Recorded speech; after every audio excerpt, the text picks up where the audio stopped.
زبان کے لیول پر، زبان کے وجہ سے یا قوم کی وجہ سے یا وطن کی وجہ سے یا رنگ و روپ کی وجہ سے جب مختلف حالوں میں امت بڑھ جاتی ہے تو اللہ کی مدد سے محروم ہو جاتی ہے۔ اسی لیے حضور پاک صلی اللہ علیہ وسلم نے جاہلیت کی ساری رنگوں کو کاٹا ہے اور کاٹ کر آپ نے امت کو ایک بنایا ہے اور نیک بنایا ہے اور پوری امت کو اپنے آپ کو جمع کیا ہے۔ کیا امت کون ہے؟ کہ اللہ والے ہیں، انما المؤمنون اخوہ، سارے ایمان والے آپس میں بھائی بھائی ہیں۔ سب سے بڑا رشتہ ایمان کا رشتہ ہے۔ اسی لیے غزوہ بدر کے موقع پر جب قیدیوں کے بارے میں رائے لی گئی تو حضرت عمر رضی اللہ تعالیٰ نے جو رائے دیا وہ یہ رائے دیا کہ اللہ کے نبی، میری رائے یہ ہے کہ ہر ایمان والے کا کوئی نہ کوئی رشتہ دار سامنے قیدی ہے، اس ایمان والے کے ہاتھ میں اس کے رشتہ دار کو دے دو، کافر بیٹے کو مسلمان بیٹے کے ہاتھ میں دے دو، باپ کو اس کی گردن مار دے، بھائی کو بھائی کے ہاتھ میں دے دو، چاچا کو بھتیجے کے ہاتھ میں دے دو، تاکہ اللہ کے سامنے ہم ثابت کر دیں کہ ہم سارے رشتوں سے اوپر اٹھ چکے ہیں، ہمارا رشتہ سب سے بڑا رشتہ ایمان کا ہے، جو ایمان والا ہے جو ہمارا ہے، جو ایمان والا نہیں وہ ہمارا نہیں۔ اس لیے میرے محترم دوستو، ایمان والوں کی مثال اللہ کے نبی صلی اللہ علیہ وسلم نے یہ دیا اور یہ فرمایا تم میں کا کوئی بھی کامل مومن بن نہیں سکتا ہے جب تک وہ اپنے بھائی کے لیے وہ چیز پسند نہ کرے جو اپنے لیے پسند کرتا ہے۔ یہی انصاف ہے، ہماری معاشرت کی بنیاد انصاف پر ہے کہ اپنے لیے جو پسند کریں گے اپنے سارے ایمان والے بھائیوں کے لیے پوری دنیا میں پسند کریں گے، جس قوم کا ہو، جس وطن کا ہو، جس زبان کا ہو، جس رنگ کا روپ کا ہو، وہ ایمان والا ہے، وہ ہمارا ہے۔ یہ سب سے بڑا رشتہ ہے۔ اس نے فرمایا اس کے لیے وہ پسند کریں گے جو اپنے لیے پسند کریں گے، صرف وہی نہیں کریں گے بلکہ احسان بھی کریں گے، ضرورت پڑنے پر اپنی ضرورت کو اٹکا کر اس کی ضرورت پوری کریں گے۔ 7 گھروں میں بکری کی سری گھوم پھر کر پہلے گھر پر واپس آتی ہے، ان کے فقر کا بھی پتہ دیتی ہے اور ان کے اخلاق کا بھی پتہ دیتی ہے کہ بھلے بھائی میں بھوکا رہ جاؤں، میرا بھائی کھا لے۔ 3 صحابی بھوک پیاس کے حالت میں مر رہے ہیں، اپنے بھائی سے پہلے پانی پینے کو پسند نہیں کر رہے کہ ہمارا ایمان والا بھائی ہے، اس کو ہم اپنی ضرورت کو اٹکائیں گے، اس کی ضرورت کو پوری کریں گے۔ ہماری معاشرت کی بنیاد حیا پر ہے۔ حیا زندگی میں ہوتی ہے تو انسان بہت سارے گناہوں سے بچا رہتا ہے۔ اسی لیے فرمایا اذا فاتک الحیا فافعل ما شئت، فرمایا جب حیا ختم ہو جائے تو جو چاہے وہ کرو۔ شرم ہی کی وجہ سے بہت سارے گناہوں سے آدمی بچتا ہے، شرم ختم ہوئی تو آدمی کے اوقات ختم ہو گئی۔ اور یہ فرمایا ہماری معاشرت کی بنیاد سادگی پر ہے، تعیش سے منع کیا گیا کہ اپنے آپ کو عیش کا عادی نہیں بنانا، راحت پسندی کا عادی نہیں بنانا، اپنے آپ کو مجاہدے کا عادی بنانا، جفا کشی کا عادی بنانا، اپنے آپ کو کم سے کم چیزوں سے اپنی ضرورت کے پورے کرنے کا عادی بنانا۔ اس لیے کہ سادگی ہوگی تو زندگی آسان ہو جائے گی، ورنہ راحت پسندی میں زندگیاں مشکل ہو جاتی ہیں۔ اس کے لیے بہت کمانا بھی پڑتا ہے اور بہت تھکنا بھی پڑتا ہے۔ اس لیے میرے دوستو ہماری معاشرت حضور صلی اللہ علیہ وسلم والی معاشرت بنے کہ جس کے راستے سے دنیا کے ہر ایمان والے کو اپنی دوسرے ایمان والے سے نفع پہنچے، کسی کو اس سے نقصان نہ پہنچے، کسی کی غلطی ہو تو اس کو درگزر کریں، کوئی مصیبت میں ہے تو اس کا ہاتھ بٹائیں۔ یہ ہماری معاشرت کی بنیادیں ہیں۔ اسی کے ساتھ میرے محترم دوستو، ہم اللہ تعالیٰ نے یہ دنیا کو ضرورت کے پوری کرنے کی جگہ بنایا ہے، یہ خواہشات کے پوری کرنے کی جگہ نہیں ہے۔ ہر انسان میں اللہ نے ضرورت بھی رکھی ہے، خواہش بھی رکھی ہے۔ ضرورت محدود ہے، خواہش نامحدود ہے۔ ضرورت کے پورا کرنے کا بھی اللہ نے وعدہ کیا اور خواہش کے بھی پورا کرنے کا اللہ نے وعدہ کیا، لیکن ضرورت کے پورا کرنے کا وعدہ اللہ نے دنیا میں کیا، اس لیے کہ خواہش محدود ہے اور ضرورت محدود ہے۔ دنیا میں ضرورت پوری ہو سکتی ہے، خواہش کسی کی پوری نہیں ہو سکتی۔ اس لیے خواہش کے پوری کرنے کا وعدہ اللہ نے جنت میں کیا۔ اور ہر انسان کی 5 ضرورتیں ہیں، کھانا ہے، کپڑا ہے، مکان ہے، سواری ہے اور شادی ہے۔ ہر مرد اور عورت کی یہ 5 ضرورتیں ہیں۔ ان ضرورتوں کو حلال طریقے سے حاصل کرنا، سنت طریقے پر پوری کرنا، حرام سے بچنا اور اسراف سے بچنا۔ جب حلال سے اپنی ضرورتوں کو حاصل کریں گے تو اس کے لیے جو تھکیں گے اس پر بھی اللہ انعام دیں گے، اس لیے کہ ہمارے دین میں ملنگ پنا نہیں ہے اور ہمارے دین میں نفسانیت بھی نہیں ہے۔ ملنگ پنا بھی غلط لوگوں کا شیوا ہے کہ کچھ کریں گے نہیں، کسی کونے میں پڑیں گے اور گھر والوں کے لیے بوجھ بن کر کے رہیں گے، فرمایا اس کی اجازت نہیں ہے۔ اور نفسانیت کی بھی اجازت نہیں ہے۔ نفسانیت کہتے ہیں مادہ پرستی کو، کہ آدمی کی زندگی کا مقصد پیسہ بن جائے، کہ پیسہ آنا چاہیے، حلال سے آئے، حرام سے آئے، جھوٹ سے آئے، دھوکے سے آئے، ملاوٹ سے آئے، پیسہ آنا چاہیے۔ یہ نفسانیت ہے، یہ بھی غلط لوگوں کا شیوا ہے۔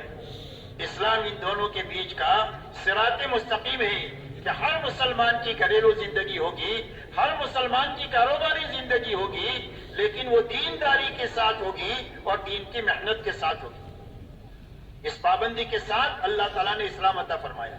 ہمارا دین میں کرو یا مرو نہیں ہے، بلکہ آسانیاں ہیں، اور اتنی آسانیاں ہیں کہ ہر آدمی دین پر ہر زمانے میں ہر حال میں چل سکتا ہے۔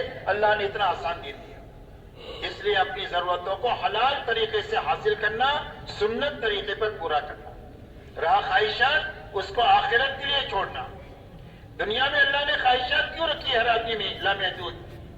فرمایا اس کو پورا کرنے کے لیے نہیں رکھی ہے، اس کو حکم کے مقابلے میں توڑنے کے لیے رکھی ہے۔ جب حکم آئے گا تو اس کے مقابلے میں خواہش آئے گی، تو حکم کو پورا کرنے کے لیے خواہش توڑنے کے لیے رکھی ہے۔ جب خواہش ٹوٹے گی تو ایمان کا نور ملے گا، ہدایت کا نور ملے گا۔ دیا جلتا ہے نا تیل تو روشنی ہوتی ہے، پیٹرول جلتا ہے تو گاڑی چلتی ہے، ایسا ہی جب خواہش ٹوٹتی ہے تو ہدایت کا نور ملتا ہے۔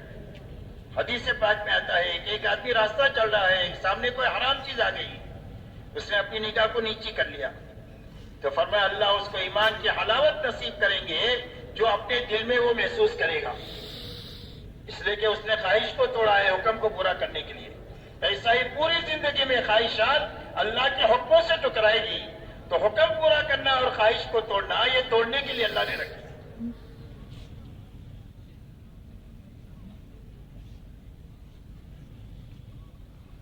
اور خواہش پوری کہاں کریں گے؟ فرمایا جنت میں پوری کریں گے، اس لیے کہ آخرت لامحدود ہے، تو وہاں پر لا محدود خواہشات پوری ہوگی۔ اسی لیے فرمایا وَلَكُمْ فِيهَا مَا تَشْتَهِي أَنفُسُكُمْ وَلَكُمْ فِيهَا مَا تَدَّعُونَ۔ فرمایا تمہارے لیے جنت میں وہ ہے جو تمہارا جی چاہے۔ کبھی جی کے چاہنے کی کوئی حد ہے؟ جی تو کچھ بھی چاہ سکتا ہے۔ کہ بھئی کسی فقیر سے یوں کہو کہ پوری دنیا کا بادشاہ بننا چاہتا ہے تو کہ بھئی کیا کہے گا؟ ہاں کہے گا کہ نہ کہے گا؟ ہاں کہے گا، لیکن بیچارہ بن نہیں سکتا یہاں۔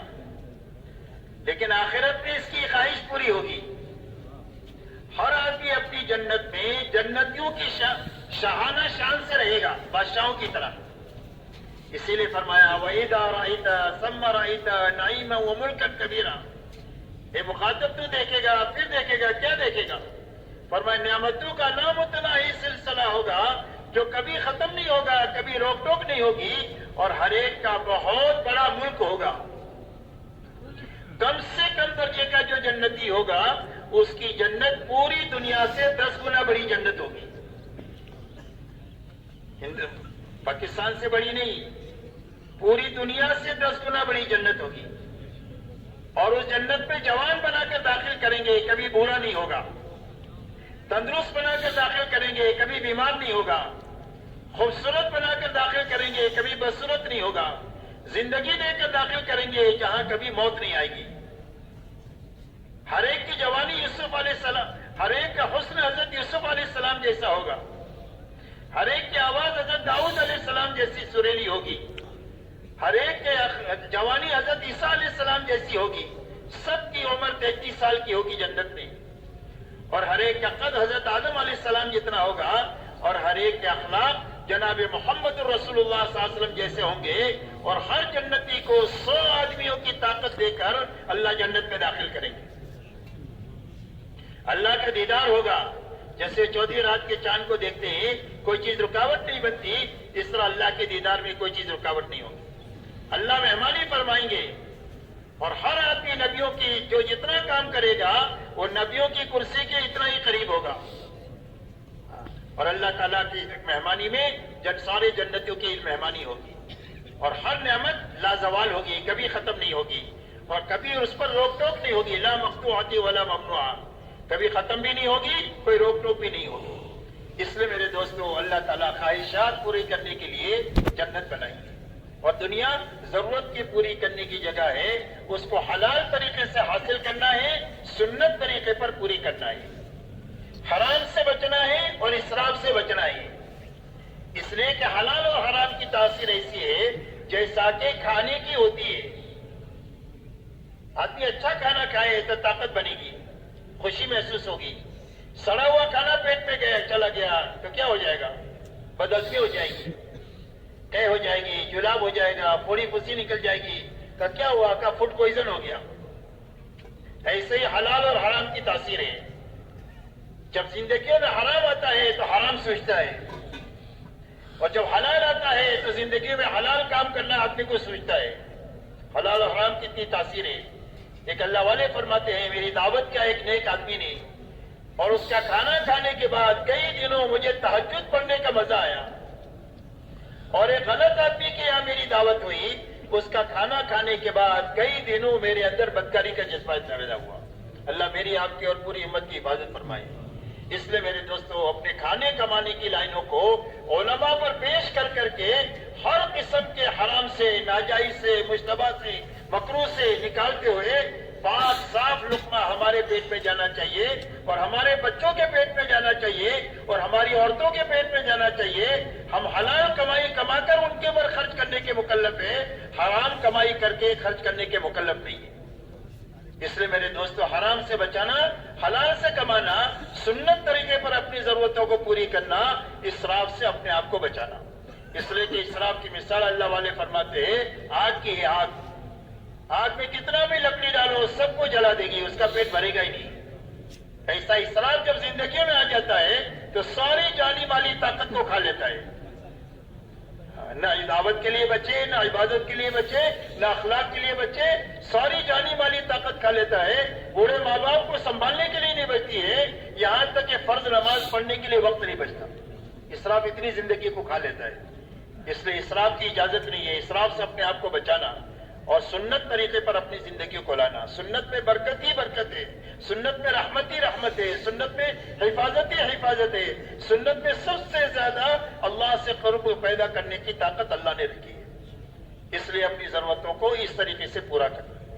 اسی کے ساتھ میں جب یہ چار لائنیں ٹھیک ہوگی، جب کلمہ بنے گا، جب عبادت کی لائن ٹھیک ہوگی، جب معاشرت کے لائن ٹھیک ہو جائے گی، اور جب ہماری معاملات کی لائن ٹھیک ہو جائے گی، اب ہماری زندگیوں میں اخلاق کے پھل لگیں گے۔ 5ویں نمبر پر جا کر زندگی میں اخلاق آتے ہیں، یہ چار لائنیں ٹھیک ہونے کے بعد بھی، ورنہ تو اغراض ہی ہوتی ہے۔ اور جب اخلاق زندگی میں آئیں گے تو پوری دنیا اسلام کی طرف ایسے آئے گی جیسا بھوکا کھانے کی طرف آتا ہے، اور پیاسا پانی کی طرف آتا ہے، اور دھوپ میں چلنے والا چھاؤں کی طرف آتا ہے۔ ایسی ساری انسانیت دین کی طرف اور اسلام کی طرف دوڑ کر آئے گی، اور دنیا کا کوئی بھی پروپیگنڈا ان کو حق کی طرف سے آنے سے روک نہیں سکتا ہے۔ اسی لیے دنیا میں دین جو چلا ہے وہ طاقت کے زور پر نہیں چلا ہے، بلکہ ایمان اور اعمال اور اخلاق کے راستے سے چلا ہے۔ صحابہ دنیا میں جو پھرے ہیں وہ ایمان کے ساتھ، اعمال کے ساتھ اور اخلاق کے ساتھ دنیا میں پھرے ہیں، جو ساری انسانیت کے قلوب کو اسلام کی طرف متوجہ کیے ہیں۔ اس لیے میرے دوستو اپنی اخلاقی زندگی کو اچھے سے اچھی بنانا۔ اخلاق کے بارے میں یہ فرمایا اکملکم ایمانا احسنکم اخلاقا، فرمایا تم میں سب سے زیادہ کامل ایمان والا وہ ہے جو تم میں سب سے زیادہ اچھے اخلاق والا ہے۔ اور اخلاق کا خلاصہ فرمایا کس میں ہے؟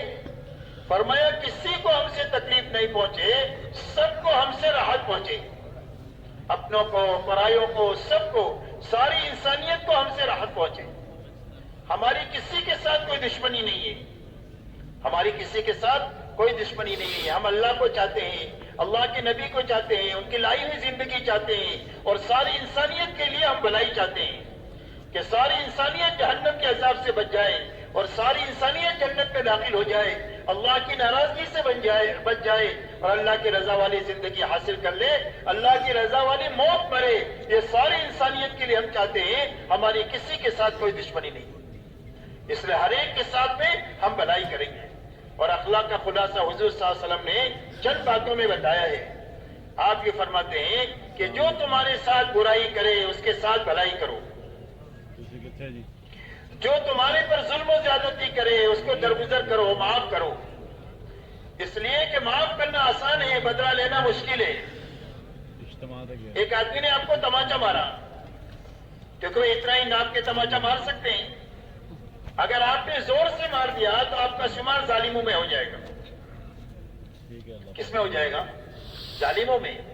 ایک مرتبہ حضرت صدیق اکبر حضور صلی اللہ علیہ وسلم کے ساتھ تھے، سامنے سے ایک دوسرا آدمی آیا، غلط آدمی، اس نے آ کر کے حضرت صدیق اکبر کو بلا بینا کہنا شروع کیا۔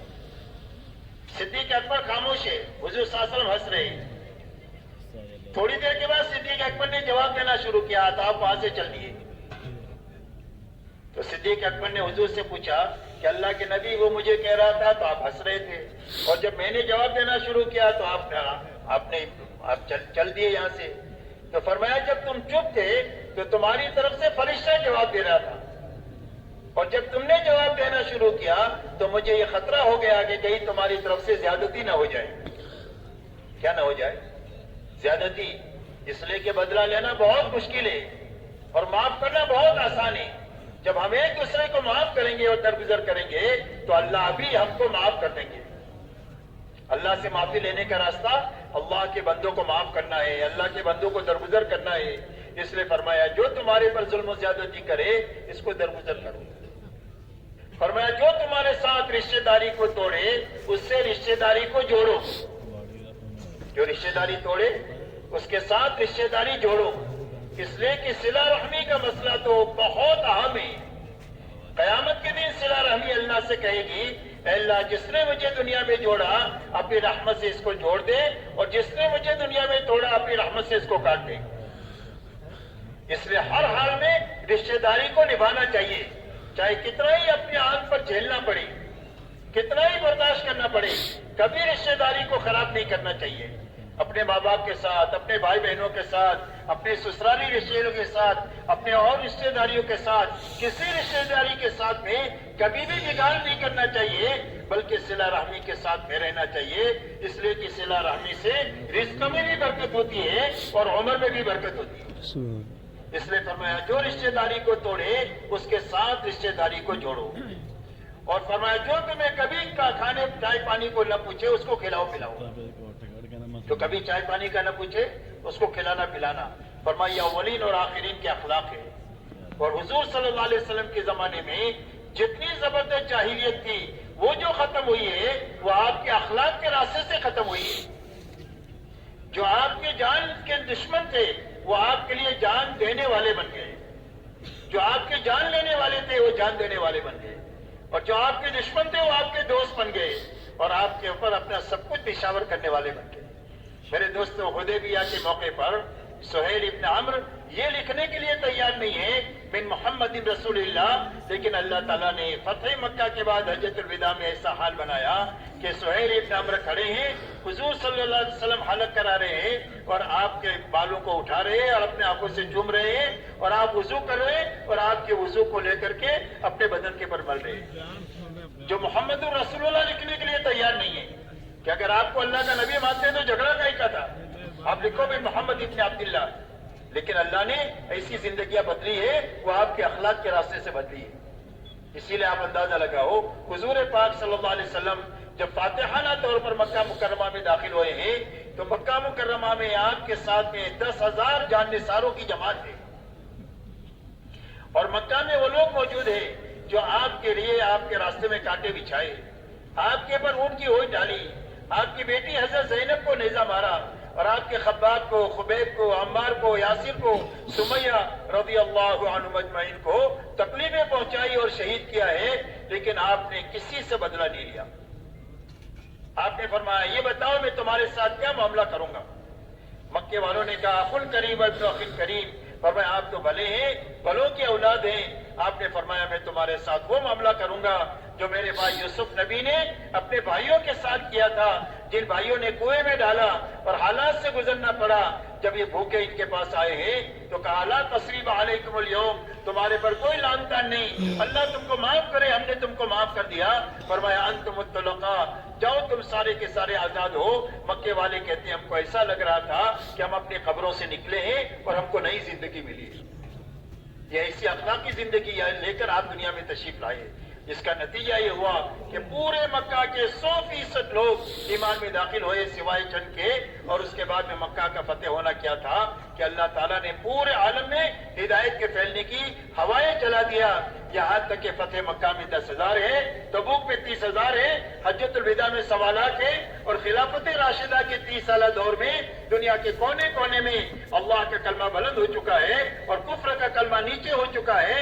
پوری دنیا امن و امان کا گہوارہ بن چکی ہے اور ایمان والوں کی طرف کوئی میلی نگاہ سے دیکھنے کی ہمت اور سکت نہیں رہی ہے. اللہ نے ایسے امن و امان اور سلامتی کی فضا دنیا میں بنائی اتنے تھوڑے سے عرصے میں.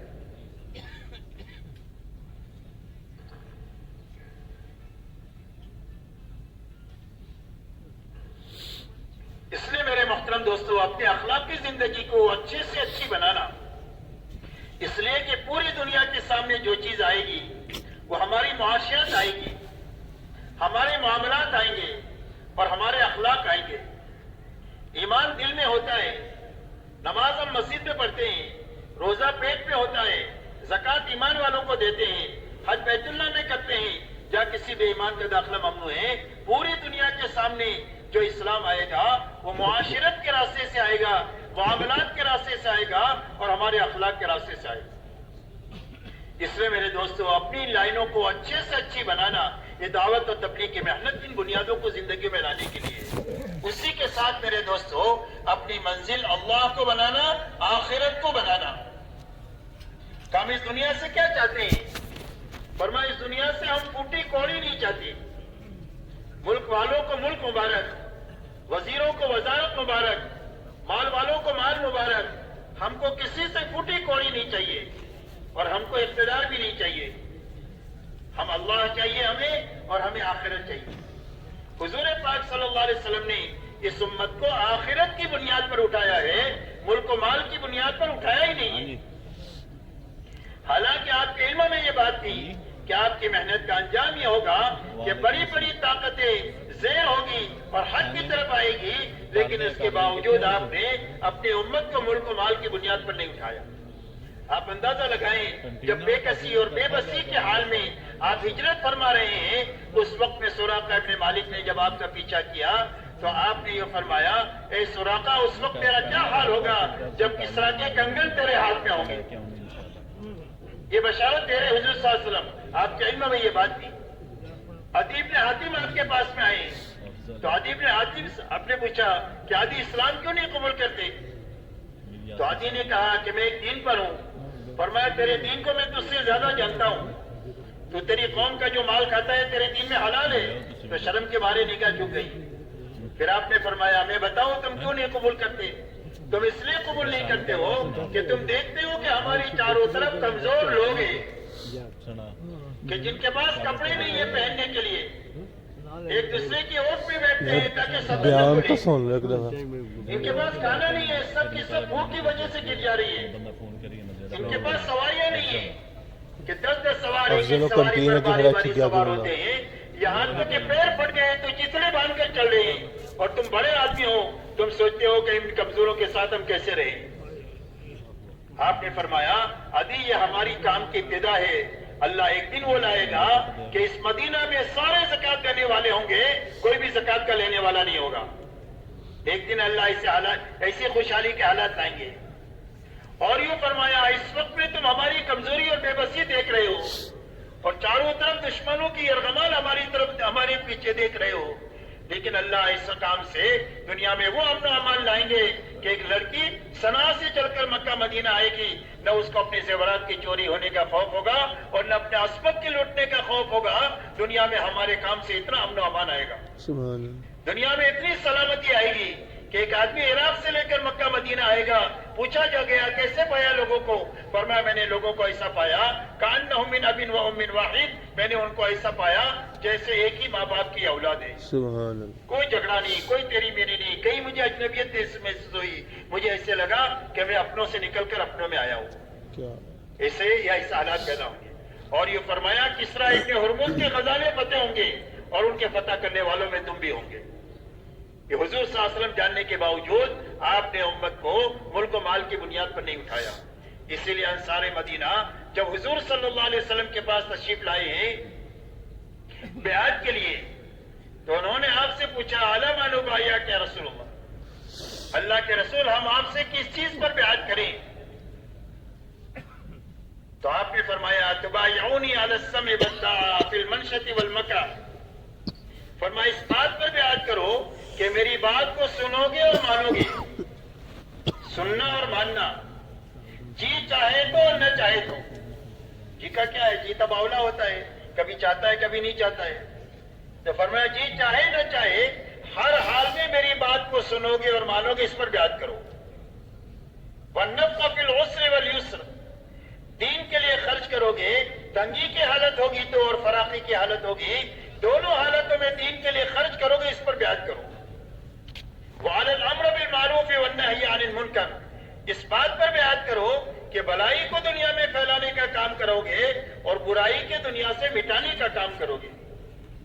وَعَلَىٰ أَن تَكُونُوا فِي اللَّهِ حَقٌّ لَا تَخَافُوا بِاللَّهِ لَوْمَةَ لَائِمٍ, اور حق بات کہو گے حق طریقے سے اور کسی کی ملامت سے ڈرو گے نہیں. کسی کی ملامت سے ڈرو گے نہیں, کون کیا کہے گا, کون کیا کرے گا. کہ فرمایا اس کی ملامت سے ڈرے بغیر حق بات کو حق طریقے سے کہو گے, اس پر بیعت کرو. وَعَلَىٰ أَن تَمْنَعُونِي كَمَا تَمْنَعُونَ أَنفُسَكُمْ وَأَوْلَادَكُمْ وَأَزْوَاجَكُمْ, اور فرمایا جب تمہاری دعوت پر میں مدینہ میں آ جاؤں اور پورا عالم تمہارا دشمن ہو جائے اور تمہارے مقابلے پر آ جائے, اس وقت میری حفاظت کے لیے ان تمام وسائل کو تم اختیار کرو گے جن وسائل سے تم اپنی عورتوں کی اور اپنے بچوں کی حفاظت کرتے ہو, اس پر بیعت کرو. یہ بیعت کے شرائط ہے کہ حضور صلی اللہ علیہ وسلم مدینہ منورہ جائیں گے تو انصار کو کیا کرنا ہے, یہ شرائط آپ نے ان کے سامنے رکھی. تو ایک صحابی نے کھڑے ہو کر کہا کہ اللہ کے رسول آپ کی یہ شرائط پوری کر لیں گے تو ہم کو کیا ملے گا؟ تو آپ کو یہ سب کچھ معلوم ہونے کے باوجود کہ محنت کا انجام یہ ہوگا, آپ نے فرمایا وَلَكُمُ الْجَنَّةُ, اللہ اس کے بدلے میں تم وہ جنت دیں گے. آپ نے اس امت کو آخرت کی بنیاد پر اٹھایا ہے اور اللہ کی رضا کی بنیاد پر اٹھایا ہے کہ ہم کو اس دنیا میں جو بھی کام کریں گے, جس کے ساتھ بھی کریں گے, صرف اللہ کی نیت بنائیں گے کہ اللہ راضی ہونا چاہیے, رضا والی زندگی ملنا چاہیے اور رضا والی موت ملنا چاہیے اور ہماری آخرت بننا چاہیے. ہم دنیا سے پھوٹی کوڑی نہیں چاہتے اور دنیا کا اقتدار بھی نہیں چاہتے. اپنی منزل اللہ کو بنانا اور اپنی آخرت کو بنانا. میرے محترم دوستو, ایک مبارک زندگی ہے جو حضور پاک صلی اللہ علیہ وسلم لے کر اس دنیا میں تشریف لے آئے ہیں, اور پوری امت جن مسائل سے دوچار ہے اور امت جن حالات سے دوچار ہے اور امت جن مشکلات اور پریشانیوں میں گھری ہوئی ہے, ان پریشانیوں سے نکلنے کا واحد راستہ اس زندگی کو اپنانا ہے. اس کے علاوہ جتنے راستوں سے ہم کوشش کریں گے دلدل کی طرح پھنستے چلے جائیں گے, کبھی نکل نہیں سکتے. یاد رکھیں, ہر آنے والا دن مسائل کے بڑھانے والا دن ہوگا. اس زندگی کے بغیر اس زندگی مسائل کا حل صرف اس زندگی میں رکھا ہے. قرن اول میں مسائل حل ہوئے ہیں انسانیت کے, صرف اس زندگی کے راستے سے حل ہوئے ہیں. آج بھی مسائل حل ہوں گے اس زندگی کے راستے سے ہوں گے, اور آئندہ بھی مسائل حل ہوں گے وہ صرف اس راستے سے حل ہوں گے اور کوئی دو راستہ نہیں. پوری امت کے مسائل کا حل اور ساری انسانیت کے مسائل کا حل, اس لیے کہ انسانیت کتنا بھی ترقی کرتی جائے اس کے مسائل حل نہیں ہوں گے, مسائل الجھتے ہی چلے جائیں گے. آپ یہ بتاؤ, دنیا میں امن و امان بڑھا یا خوف و ہراس بڑھا؟ کہ بھئی کیا بڑھا؟ جان و مال کا تحفظ بڑھا یا جان و مال کا ضیاع بڑھا؟ دوستیاں بڑھی کہ دشمنیاں بڑھی؟ حسن زن بڑھا کہ بدگمانیاں بڑھی؟ آپ دیکھو دنیا میں مسائل حل نہیں ہوئے, مسائل بڑھے ہیں اور آئندہ مسائل اور بڑھیں گے. اس لیے کہ چیزیں مسائل کا حل نہیں ہے, مسائل کا حل صرف حضور پاک صلی اللہ علیہ وسلم کی لائی ہوئی یہ پاکیزہ زندگی ہے. اس زندگی سے امت بھی سنبھل جائے گی اور ساری انسانیت بھی سنبھل جائے گی. اس لیے میرے دوستو, یہ مبارک زندگی ہمارے اپنے اندر میں آ جائے, ہمارے گھرانے میں آ جائے, ہماری برادری میں آ جائے, ہمارے ملک کے ایک ایک چپے میں آ جائے اور پورے عالم کے اندر میں آ جائے. اللہ نے نظام ایسا چلایا ہے کہ پوری دنیا کے ہر ملک میں ہمارے ایمان والے باشندے رہتے ہیں. کہیں زیادہ ہے کہیں کم ہے. محنت کا ایسا رخ پوری دنیا میں قائم ہو جائے کہ کوئی ملک، کوئی شہر، کوئی گاؤں ایسا نہ بچے کہ جہاں پر ایمان والے رہتے ہوں اور وہاں ہماری جماعتیں اس زندگی کو اپناتے ہوئے اس زندگی کو ان کے درمیان کرنے کی محنت نہ کر رہے ہو. ایسا کوئی گاؤں نہ بچنا چاہیے، بلکہ پوری دنیا میں محنت کا ایک ایسا جال بچ جائے کہ جس کے نتیجے میں جو ایمان والے جہاں کہیں بھی ہے وہ اس زندگی کو اپنا کر جینے والے بنے.